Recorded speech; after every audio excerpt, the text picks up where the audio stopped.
আসসালামু আলাইকুম ওয়া রাহমাতুল্লাহি ওয়া বারাকাতুহু। সংগ্রামী ভাই এবং বন্ধুগণ, আজকের বরিশাল বিভাগে এই সমাবেশ মূলত আমাদের এই বরিশাল অঞ্চলের সেই খ্যাতিমান কোরআনের পাখি আল্লামা হযরত দেলোয়ার হোসেন সাঈদী রাহমাহুল্লাহকে অন্যায়ভাবে মেডিকেল ক্লিনিকের মাধ্যমে হত্যার প্রতিশোধ নিয়ে একটি ইসলামী কল্যাণ রাষ্ট্র প্রতিষ্ঠার সমাবেশ।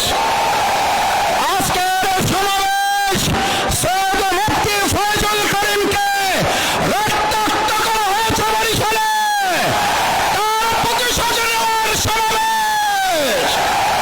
সংগ্রামী এবং বন্ধুগণ, আজকের এই সমাবেশের মধ্য দিয়ে বরিশালবাসী জানিয়ে দিতে চায়, দক্ষিণ অঞ্চলের এই আলেমার ঘাঁটি, সার্সিয়ার ঘাঁটি, চরমনাইয়ের ঘাঁটি, আল্লামা দেলোয়ার হোসেন সাঈদীর ঘাঁটি, ইসলামপন্থীদের ঘাঁটি, প্রত্যেকটি আসন থেকে ইসলামপন্থী আন্দোলনের বিজয় হবে। সংগ্রামী ভাই এবং বন্ধুগণ, এবারের ভোট হবে চাঁদাবাজ দুর্নীতির বিরুদ্ধে। এবারের ভোট হবে আলেমাদের ফাঁসির প্রতিবাদে। এবারের ভোট হবে আলেমাদেরকে হত্যার প্রতিবাদে।